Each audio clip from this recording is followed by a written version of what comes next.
So are there some, this is fanciful, and everyone would, at least it would be a satisfactory answer if it were in the affirmative, that there is a group of genius, evil masterminds somewhere that do in fact have a master plan, but it's just the execution of their protocols a little ham-handed. I mean, do these people exist? I suppose they do. It's the easiest way to try to understand what goes on in the world, and America has done this for 200 years.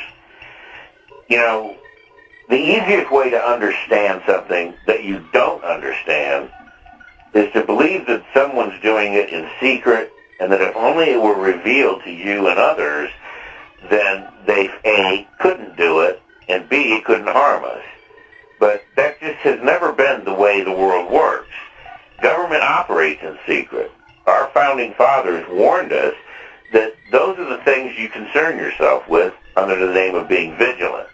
There will always be men with money and power, always, that try to get a hold of the reins of that power in government. Today, it's more likely to be a monopoly corporation like General Electric and Salomon Brothers. It's going to be a Bechtel and a BP, Goldman Sachs, rather than a lord or a former monarch living in your country. These are the new money class. They don't differ fundamentally in their thinking than the royalty of the old days, the Middle Ages even. That human nature just hasn't changed all that much. We just witnessed it.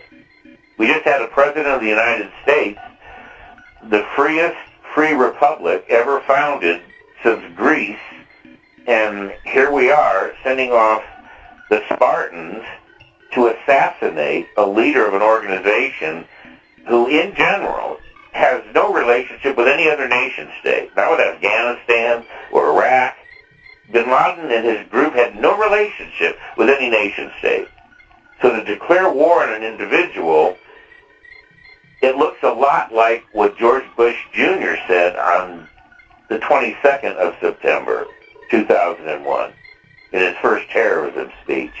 Yes. He said, Al-Qaeda is like the mafia. And if that really is his perspective, then it's a fundamental diversion from the way this country operates. We've lost the country. Something else is in control, not some mysterious, scary cabal that you can't identify.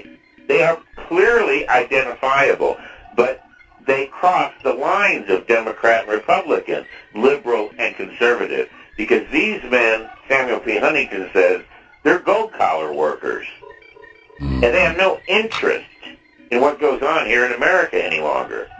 Their interests are global. Of the 100 largest economies in the world, yes, 51 are now corporations. Right. So soon we'll be the one, we just go ahead and say it, we're the United States of America Incorporated. Inc. Yeah. And it's not some mythical anti-American left-wing, it's not even a conspiratorial right-wing. It's the way it is.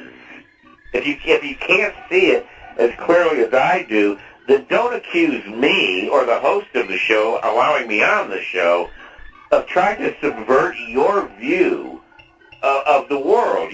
Because I'm not. I'm trying to give you the world view as it is. I don't like it, but I live within it. But this is not Democrat and Republican. I feel no differently about Obama as I did about George W. Bush, except George W. Bush's crew could have packaged the lie a lot better than Obama's crew, because they just look like a silly farce after shooting this guy in the head. Now it's known that he was in his pajamas and he had exactly $750 on him. It's as obvious as Jack Ruby and Lee Harvey. You know what I mean? Precisely. Now really the obviousness is an embarrassment. It's an embarrassment to be an American and see my government floundering under the heavy mitts of corporatism, and then what's left of the governing class, where are they? Where are the statesmen? Where are the best and the brightest? They're no longer there. Yeah. They're just corporate thugs. We're going to be in Afghanistan and in Iraq, and then again maybe Libya, for the rest of our known existence on this planet, until the American people wake up and take some semblance of control politically of their country. And the first step for that would be to stop believing that the issues rise and fall on the Republican Party or the Democratic Party. You're being whipsawed and made fools of, because there's no fundamental difference between the Democrats and the Republicans. And if Obama isn't proving that he's following everything George W. Bush set in motion, if you can't see that, I can't make an argument with you. You can make what he just did to bin Laden under Obama. You can make that more important. But if you look at the entire context of what's going on, George W. Bush is the one that began bailing out a banking system that should have been allowed to fail over the issue of foreclosures that even I, as an analyst, had predicted 15 years before it started collapsing. 15 years. I'd advised my clients in writing. They know it. I've said it on radio and television worldwide. I knew it. So you're going to tell me our Treasury and Fed and Goldman Sachs didn't know what was coming? And now $9 trillion later, $9 trillion later, that Obama has funded through the Treasury and the Federal Reserve System, no government oversight, no votes in Congress, $9 trillion go to the richest banks in the world, who, again, what I've been saying for 15 years, pay no taxes. Well, I've noticed no one has been prosecuted for any financial crime that's, since Ken Lay and Enron. And, of course, this has been turned over for criminal investigation.